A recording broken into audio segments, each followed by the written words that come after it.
Hérna kemur þriðja vídeóið í seríunni. Þriðja vídeóið snýst allt aðlögun, það sem kallast Vinyasa.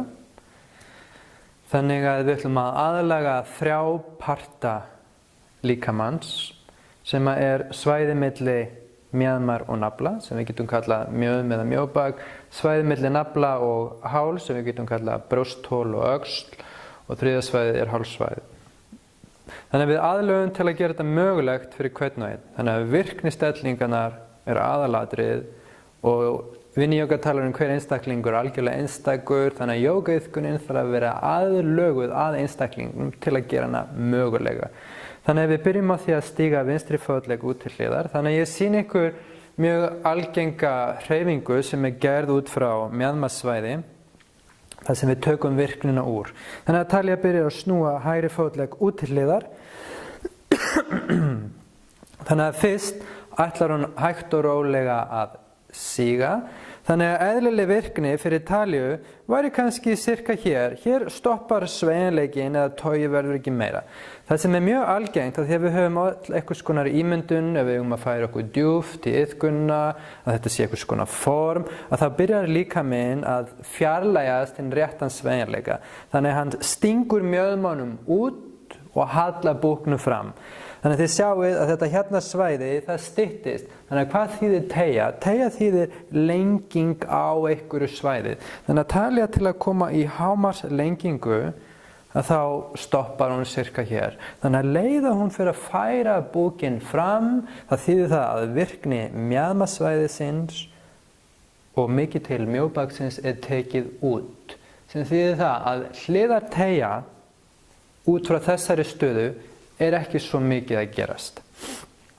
Önnur aðlögunin, að ef að bakið hefur tilhneigingu til það sem við köllum ofrúnað brjóstbak, sem kallast kyphosis, að þá verður staðan einhvern veginn svona.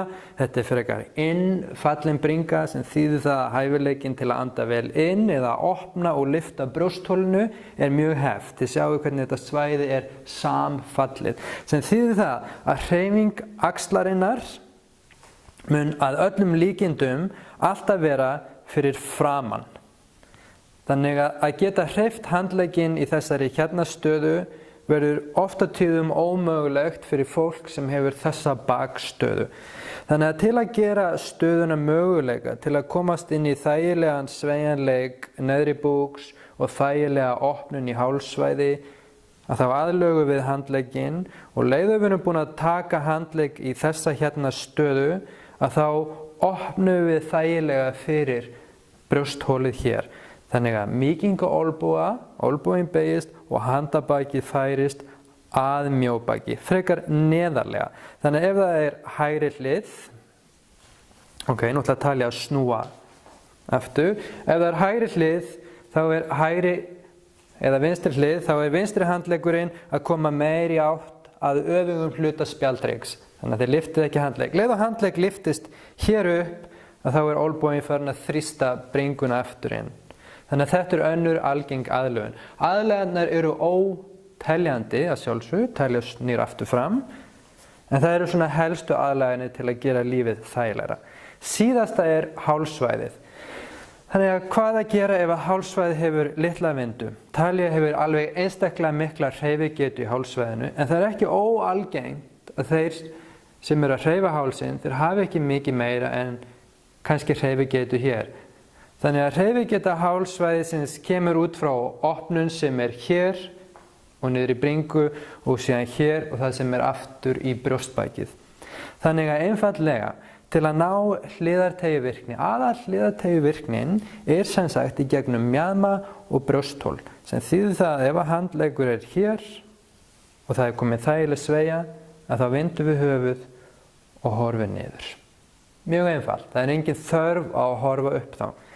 Þannig að það sem gerist þá í staðinn fyrir að efla styrk hálsins hérna, að þá fer þetta að myndast þessi sveigja eða teygja. Og þessi teygja sem gengur hér og upp í öxlina og hér og niður í átt að brjóstholinu eða neðri hluta brjóstholsins. Þannig að hægt og rólega þegar einstaklingurinn iðkar þetta svona að þegar meira og meiri opnun myndast frá háls, brjóstholi, brjóstbaki, að einn daginn getur hann komið til með að snúa og vinda höfuð og horfa upp til lofts. Þannig með tíð og tíma að þá gerist það.